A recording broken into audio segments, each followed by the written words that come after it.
پرسە گرنگەکەی عێراق کە بە بەردەوامی و هەربابەتێکی دیکە لە عێراقدا دواکەوتنی تێدا بەدی دەکرێت پرۆژە یاسای بودجێ لە پاژەوەی کە حکوومەت پێگەێنرا ئەنجومەنی نوێنەران ئەندامانی ئەنجومەنی نوێنەران لەسەر کۆمەڵێک پرسی گرنگ ڕێکەوتن کابینە وزارێکی محەممەد شاع سوودانی با وەزیرەکان پڕکرایە بەڵام هێشتا پرۆژە یاسای بودجە پەسەند نەکراوە لە نێو ئەنجومەنی نوێنەراندا لەگەڵەوەی کە بڕیار بوو کۆتایی مانگی 5 کە ئەمڕۆ 30 مانگە کۆتایی ئەم مانگە دەنگدانی کۆتایی و هەروەها هەمواری ئەم یاسایە بکرێت و دواتر داهاتەکان بە شێوەی ئەوەی کە لە نێو پرۆژە یاساکەدا هاتووە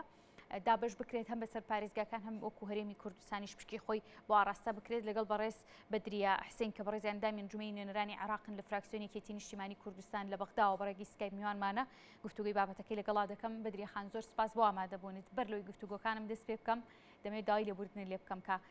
ماوەیەک ڕامانگرتی بە حکمی ئەو کنفرانسە ڕۆژنامەوانی کە هاتە پێشێ گفتوگۆکانم کەم درەنگتر لەگەڵ جەنابەت دەستی پێکرد. بەدریا خان دەمێت بزانم پرۆژە یاساکە ئێستا بەکوێ گەشتووە بۆچی هێندە دواکەوت دەنگدان لەسەری. بەڵێ سڵاو لە بەڕێستان سڵاو لە بینەرانی خۆشەویست دیارە سەبارەت بە پرۆژە یاسایی بودجە لە ئەنجومەنی نوێنەرانی عێراق لە ڕووی یاساییەوە ئێستا هیچ گرفتێکی نییە چونکە لە لێژنەی دارایی دەنگی لەسەردراوە و چاوەڕێی ئەوە دەکرێت کە سەرۆکی ئەنجومەنی نوێنەران وادەیەک دانێ بۆ کۆبوونەوە بەپێ ئەزانیاری کە هەمە تا دە ڕۆژی تر ئەبێت ئەو کۆبوونە ساز بکرێت و ئەو پرۆژە یاسای دەنگی لەسەر بدرێت. بەڵام جوان ڕوون نەبوو لەلام 15 ڕۆژ یاخود 11 ڕۆژ بەدرێ خان تا دە ڕۆژێکی تر پێم وایە تا دە ڕۆژێکی تر دەبێت ئەو پرۆژە یاسا بێتە ناو پەرلەمانەوە لە پەرلەمان دەبێت دەنگی لەسەر بدرێتی تێپەڕێنرێت. بەدرێ خان ئەو ماوەیە زۆر نییە کە پرۆژە یاساکە لە نێو ئەنجومەنی وەزیران دواتر ئاڕاستەکردنی بۆ ئەنجومەنی نوێنەران ئەو ماوەیە زۆر نەبوو بۆ پرۆژە یاسای بودجە لە کاتێکا کە حکوومەتی عێراقی دەڵێت لەم ساڵدا کۆمەڵێک پرسی گرنگی وەکو کێشەی ئەمنی پرسی تیرۆر و داهات کێشەی داهات و کۆکردنەوەیشی تەنانەت لە چاوکە کابینەکانی پێشتردا ئەو کێشانە نەبوو. یعنی بۆچی ئەم هێندە دواکەوت؟ فاتم جان خۆتەزانی لە عێراقدا هەموو هەر مەلفێک کە دێتە پێشەوە دەبێت ڕێککەوتن لەسەر پێ عێراق وڵاتێکی تەواقەتیە دەبێت ڕێککەوتن لەسەر بکرێت لە پێشدا ئەگەر بێت لایەنە سیاسیەکان و پێکاتە سیاسیەکان لە عێراقدا ڕێککەوتن لەسەر ئەو بەرگە بابەتانە نەکەن بێگومان هیچ شتێک تا ئێستا بەبێ ڕێککەوتن پێ نەپەڕیوە. وە خۆشبەختانە پرۆژە یاسای بودجە بە شێوەیەکی زۆر باش هاتە پێشەوە تەنها گرفت ئەوەیە کە لە مادەی 14 لەو ئەخیرانە خلافی لەسەر دروست بووە ئەگەر نا دەبواە زۆر ئێستا بێگومان دەبا لە ساڵی ڕابردوودا ئێمە پرۆژە یاسای بودجە پەسەند بکەین و چونکە زۆرترین پرۆژە وەسێنراوە و هاوڵاتیان لە ڕووموتەوە تاوکو ئێستا کێشەی وەرگرتنی وتیان هەیە و بەتایبەتی لە هەرێمی کوردستان بۆ ئێمە زۆر گرفت دروست بووە لە تاکیدکردنی پرۆژە یاسای بودجە لە پەرلەمانی عێراق. بەڵام خۆتەزانی لایەنەکان و دۆخی عێراق و لە چەند مانگێکدا دۆخی پەرلەمان کارەکانی ڕاگیرا بوون بۆیە ئەو پرۆژەیە زۆر درێژەی پێشە دەنە دەبواە بەڵێ لە ساڵی 2022 دەبواە ئەو پرۆژە یاسا لە کۆتایی ساڵی 2022 دەبوا دەنگی لەسەر بدرابایە. بەڵام ئەو پرۆژەی تا ئێستا هاتووە و ئێستاش لە لیژنەی دارایی و هەموو لایەنەکان هەموو کتلە سیاسیەکان پێشنیاری خوێندای لیژنەی دارایی و گفتوگۆی لەسەر کراوە و دەنگی لەسەر دراوە لە لیژنەی دارایی. ئێستا دەبواە ئەو هەفتەیە داواتە شەمەیان یەکشەم پەرلەمانی عێراق بووبایە دەنگی لەسەر دراوە و پرۆژە تێپەڕێنرابە. بەڵام خۆتان زانن لە ئێستادا خلافی لەسەر دروست بووە لەسەر هەندێک بەرگە بەتایبەتی 14 لە ئێستادا لە پەرلەمان ڕاگیراوە و دانیشتنی بۆ ساز نەکراوە لەبەرەوەی کە لەسەر ئەو دوو مادەیە لەسەر ئەو دوو مادەیە ئێستا گرفت هەیە. باشە ئەو دوو مادەیە ڕەنگە من بیزانم وەکو خۆم ڕاگەاندن کارەکان بیزانن بەشێک لە هاوڵاتیانیش بەڵام ئەگەر ڕوونی بکەینەوە بۆ خەڵک ئەو دوو مادەیە کێشەکەی چییە بۆچی ئەم دوو مادەیە وەستانی لەسرە؟ تایبەتە بە کێسی نەوت بێگومان مەلەفی نەوت ئێمە وەکو فراکسیۆنی یەکێتی نیشتیمانی کوردستان وەکو یەکێتی نیشتیمانی کوردستان ئاگادارنی لەو مەلەفین لەسەر گرفتمان بەڕەغمی ئەوەی کە تێبینی زۆرمان هەیە لەسەری بەڵام هیچ گرفتێکمان دروست نەکردووە بۆ ئەو بابەتە. لە مادەی 14 بڕگەی نۆ لەگەڵ 12 یەکێکیان تایبەتە بەوەی کە ئەگەر نەعەدالەتی هەبێ لە دابشکردنی بودجە بۆ پارێزگاکان و هەر پارێزگایەک بۆ ئێمە یەکێتی نیشتیمانی کوردستان هیچ فەرق ناکەین لە بینی پارێزگاکان ئەو لێر و سلێمانی دەوە هەموو پارێزگاکانی تری کوردستانیش بۆ ئێمە وەکو یەکە ئێمە بەرگری لە بودجەی هەموو پارێزگاکان دەکەین وەکو یەکتری بەڵام لەو بڕگەیە ئێمە وەکو فراکسیۆنی یەکێتی نیشتیمانی کوردستان پشتیوانیمان کردو پشگیریمان لێ کردووە و هەوڵشماندا جێگیری بکەین لە پرۆژە یاسایەکەدا چونکەوە لە بەرژەوەندی خەڵکی کوردستانە لە هەر حاڵەتێکدا ئەگەر هەر پارێزگایەک بە نادادپەروەری مامەڵەی لەگەڵ کراوە بودجەکەی خۆی بۆ تەرخان نەکراوە جیاوازی کرا لەگەڵ پارێزگایەکی تر ئەو کاتە مرکز ناچارە بێ لە بودجەی هەرێمی کوردستانە بڕێت و ڕاستەوخۆ ئەو پارێزگایە بودجەی خۆی لە مرکز وەرەگرێ و مادەی 12 بەپێی ئەو چەند لەو چەند ڕۆژەدا کە کێشمەکێشمی زۆری لەسەر بەخلافی لەسەر سەبارەت بە گەڕانەوەی سەتاردەی کوردستان بەڕاستی ئەمە یەکێتی نیشتیمانی کوردستان خۆمان بەبەرپرسە ئێمە لە سەرتاوە ئیشمان لەسەرەوە کردووە پارێزگاریەکەین لە شایستەدارایەکانی خەڵکی کوردستان ئەمە یەکێکە لەو بابەتە گرنگانەی کە پێویست بوو ئێمە پێداگیری بکەین لە جێگیرکردنی لە پرۆژە یاسایەدا چونکە بەڕاستی ناکرێت چەندین ساڵە فەرمانبەرانی هەرێمی کوردستان ژیانی خەڵکی کوردستان و ژیانی ئابووری کوردستان گۆڕدراوە بەوەی کە تارێکە موچەی پێدراوە چەندین ساڵە حکوومەت هەرزاری فەرمانبەرانی هەرێمی کوردستان ئێمە خۆمان بەرپرسیارە ئەو کەیسەدا چونکە بەڕاستی ئەگەر بێت و ئەوە جێگیر بکرێ لە مرکز هەموو مانجێ سەدەی موچەی فەرمانبەرانی هەرێمی کوردستان ئەو قەرزێکە لە حکوومەت هەرێمی کوردستان ئێشتا جێگیر نەبوو لەسەری بەردەوامە ئەگەری هەیە ئیشکال و کێشەی بۆ دروست بێت ئێمە وەکو فراکسیۆن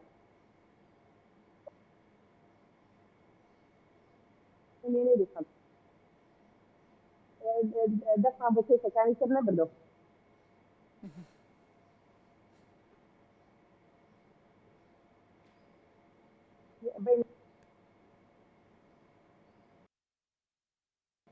زۆرە لەسەر ئەو مادەیە لەبەرەوە دوو جار وەفد هاتووە لە هەرێمی کوردستان جارێکیان سەرۆکی حکوومەتی هەرێمی کوردستان وەکو وەفد هاتووە بەڵام سەرۆکی وەفدێک بۆ هاتوونەتە بەغدا و لەگەڵ سەرۆکی حکوومەتی هەرێمی کوردستان ڕێکوتنیان کردووە لەو بینەدا ئێمە وەکو یەکێتی نیشتیمانی کوردستان هیچ نوێنەرێکمان نەبووە لەو وەفدەدا بۆیە ئێمە بەرپرسنی لە ڕوودانی هەر شتێک لەو ڕێکوتنانە ڕوئەدا وەجاری دووەم وەزیری دارایی هەرێمی کوردستان کە هاتووە خۆتان نزان 6 مانگی ڕابردوو ئێمە فراکسیۆن یەکێتی و تیمی حکوومەت تیمی یەکێت دوورکەوتۆتەوە لە حکوومەت ئێمە وفدمان نەبووە لەوە لە ڕێکوتنەکانی بینی وەزیری مالی حکوومەتی هەرێمی کوردستان و مرکز ئێمە ئاگادار نین کە چۆن لەسەر موازنە ڕێکوتنیان کردووە بەڵام ئێمە چەند شتێک ئیضافەمان کردووە لەسەر ئەو ئیضافە ئێمە خلافمان لە بینە دروست بووە لەگەڵ پارتی دموکراتی کوردستان وهیوادارین ئێمە ئەو ئیضافان یەکەوتو باسم کرد یەکیان سەدەی گەڕانەوەی موچەی پاشەکەوتی موچەی فەرمانبەرانی هەرێمی کوردستانی یەکێکی تریان ئەوەیە کە هەر پارێزگایەک بورە بەنا عەدالەتی بودجەکەی دابەشکرا لەلایەن حکوومەتی هەرێمی کوردستانەوە و ئەو پارێزگا ناڕازیە هەر پارێزگاگێ بۆ ئێمە خەڵکی نوێنەری خەڵکی هەرێمی کوردستانی بە شێوەیەکی گشتی ئێمە جیاوازی لە بینی هیچ پارێزگایەکدا ناکەین لە هەر پارێزگایەک کە نەعەدالەتی هەبوو لە دابەشکردنی بودجە لە حکوومەتی هەرێمی کوردستانەوە ئەو پارێزگا ناڕازیە ڕاستەوخۆ مامەڵە بکات لەگەڵ بەغدا لەلایەن بە حکوومەتی مرکزیەوە بودجەکەی بۆ تەرخان بکرێت ڕەزامەندی لەسەر دراوە ئەم بڕگەیان بەدریە خان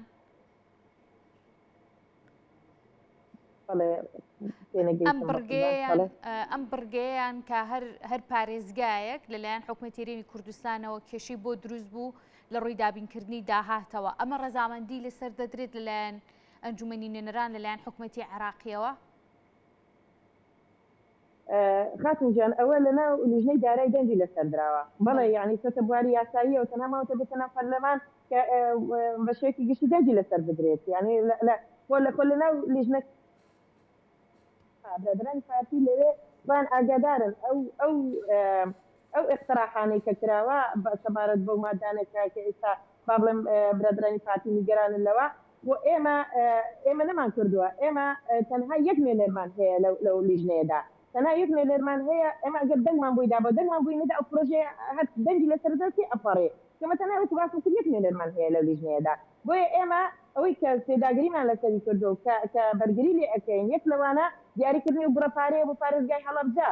کە بەڕاستی ئێمە لە ئەو پێشێتی نیشتیمانی کوردستان خۆمان بەرپرسیار زانین لە بەرامبەر شاری هەڵەبجەی خۆشەویست کە حاڵاتیانی ئەو شارە بۆتان نەزانن لە سەردەمی ڕژەمی پێشوودا لە ڕووی مادی و مرۆییەوە ئەو شارە ئیبادە کراوە ئێمە پێداگریمان کردووە ئێمە هەوڵمان داوا لایەنگری دروستکەین بۆ ئەو داوایەمان بۆ ئەو پێشنیارەمان بۆ ئەوی پێگیری کەین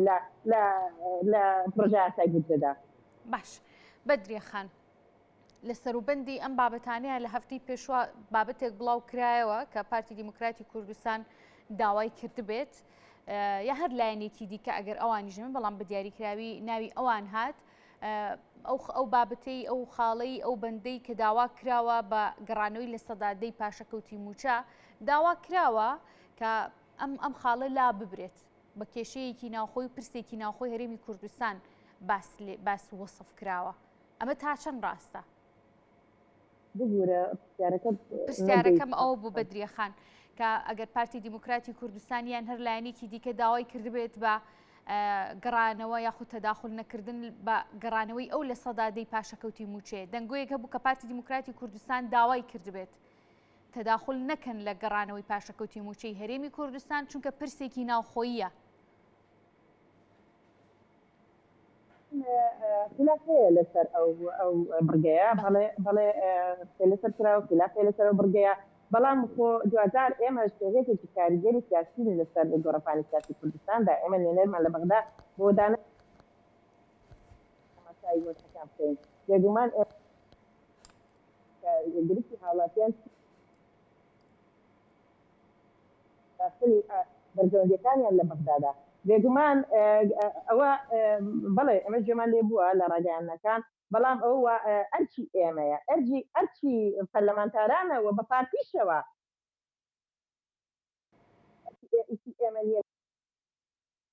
بەڵێ ئێمە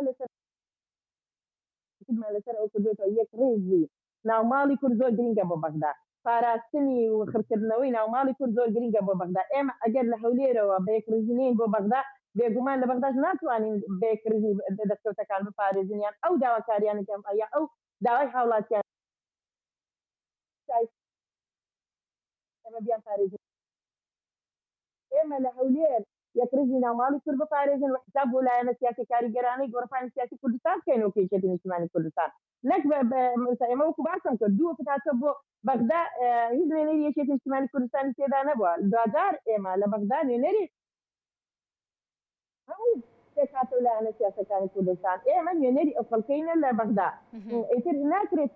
ئێمە بێدەنگ بین لە بەرامبەر کرانی مافی هاوڵاتیان ئەو بودجێ دەستنیشانکراوە بۆ حکومەتی هەرێمی کوردستان لە چەند ساڵی ڕابردوودا بودجە نەچوو بۆ هەرێمی کوردستان کە بودجە نەچی ئێمەش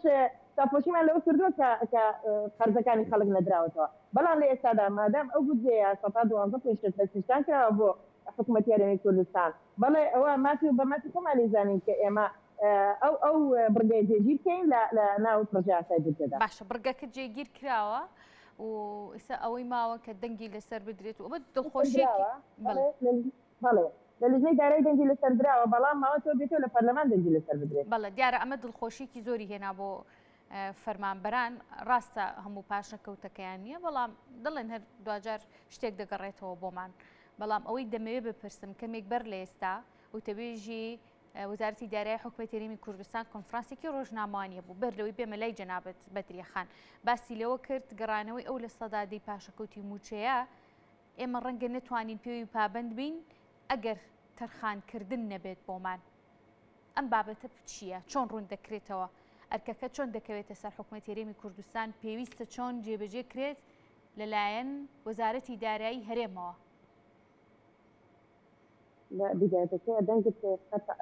پرسیم جێبەجێکردنی پرسی بەدریە خان جێبەجێکردنی ئەو لە سەدادەی پاشەکەوتی موچەیە کە دەگەڕێتەوە بۆ موچە خۆران چۆن جێبەجێ دەکرێت لەلایەن حکومەتی هەرێمی کوردستانەوە کەمێک بەر لە ئێستا وتەبێژی وەزارەتی دارایی هەرێمی کوردستان وتی ئەگەر لە سەدادەکە ناتوانین پێوی بابند بین ئەگەر تەرخانکردن نەبێت لە بودجەی هەرێمی کوردستاندا ئەو قەرزەی ئەگەر نبێتەوە لەلایەن سەفارەیە ئەبڕدرێت لە حاڵەتەدا چونکە تو ئەو بودجێ تەرخان کراوە و ئێمە کە لە بڕگەکەدا جێژیرراوە دەڵێ لە بودجێی هەرێمی کوردستان دێتەوە بۆ هاڵاتیان واتە ئەگەر ئەو خەرجانە گەڕێنرێتەوە بۆ سەرمان لە بەغدا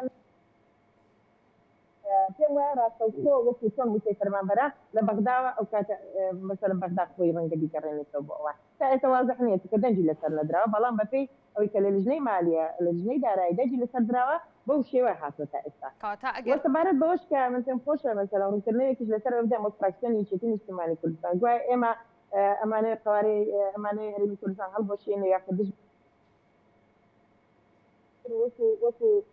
ئەندامی فراکسیۆنی یەکێتی نیشتیمانی کوردستان ڕوونکردنەوەی بدەمە خەڵکی خۆشەویستی کوردستان یەکێتی نیشتیمانی کوردستان لە مەریخەوە نهاتۆتە سەر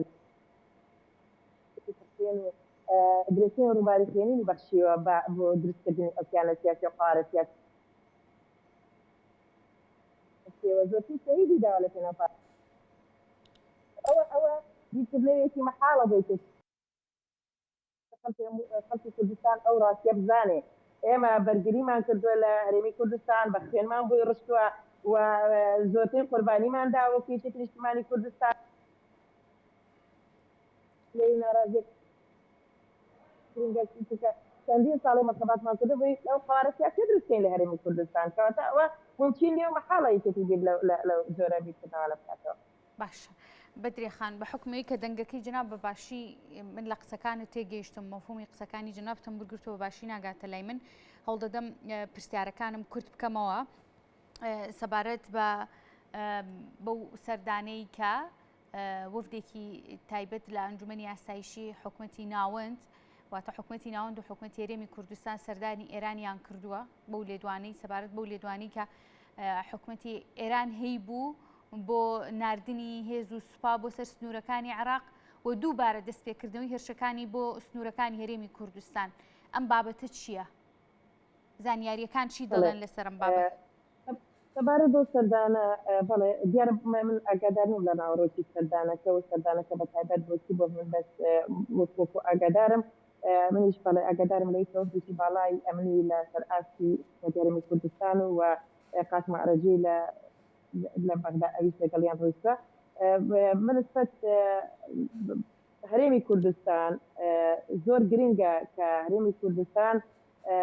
بپارێزرێت لە ڕێی سنوورەکان یان ئێمە وەکو هەرێم حکوومەتی هەرێمی کوردستان گرنگە ڕێز لە وڵاتانی دەوروبەر بگرین و سنوورەکانی خۆمان بپارێزین و سنوورەکانی خۆمان هەوڵ دەین زۆر لە ڕووی ئەمنیەوە بەهێزتر بکەین چونکە بتوێنێت ئێمە لە ڕووی سیادیەوە دراوسێت ئیجازەی چەند وڵاتێکی ناکرێت ئێمە کێشەمان لەگەڵ ئەو وڵاتانی دراوسێت لە کاتێکە ئێمە خۆمان مەترسی هەیە لەسەر قەوارەکەمان بۆیە زۆر گرنگە ئەو پەیوەندیانە و نێکردنەوەی پەیوەندی لە نێوان هەرێمی کوردستان و وڵاتانی دەوروبەر من بە گرنگی ئەزانم و ئێمە وەکو یەکێتی نیشتیمانی کوردستان سنوورمان لەگەڵ هەر وڵاتێک زۆر تاکید دەکەین و لەسەر کار دەکەین و هاوکاریش دەبین چونکە بەڕاستی پاسەوانی سنوور سەر بە حکوومەتی مەرکەزینە سەر بە حکوومەتی هەرێمی کوردستان نینە بەڵام ئێمە وەکو یەکێتی نیشتیمانی کوردستان بە تاکید هاوکار دەبین بۆ پاراستنی سنوورەکانمان بۆ پاراستنی ڕێزگرتن لە پیادەی وڵاتانی دەوروبەرمان و بە هەموو شێوەیەک هاوکار دەبین بۆ بەهێزکردنی لایەنی ئەمنی بەتایبەتی وڵاتانی کاتۆنە دراوسێمان وە ڕێزگرتن لە سنووری هەر وڵاتێکی وە بۆ خۆشمان زۆر گرنگە بەڕاستی سنوورە بپارێزین چونکە چەند بیپارێزین هێشتا قوارەکەمان پارێزراترە بێ بە دڵنیاییەوە کارێکی باشە و لێ نزیک بوونە بەڵام بەتاکید من ئاگاداری ناوەڕۆکی سەردانەکە نیمە بەڵام ئەگەر بۆ ئەوە بێت بەتاکید ئێمە وەکو یەکێتی نیشتیمانی کوردستان هاوکارین. بەڵێ بەڕێز بەدری حسین ئەندامی ئەنجومەی نوێنەرانی عێراق لە بەغدادەوە بە ڕێگەی سکایپ میوانی مەبووی زۆر سوپاس بۆ ئامادەبوونت بەدری خان.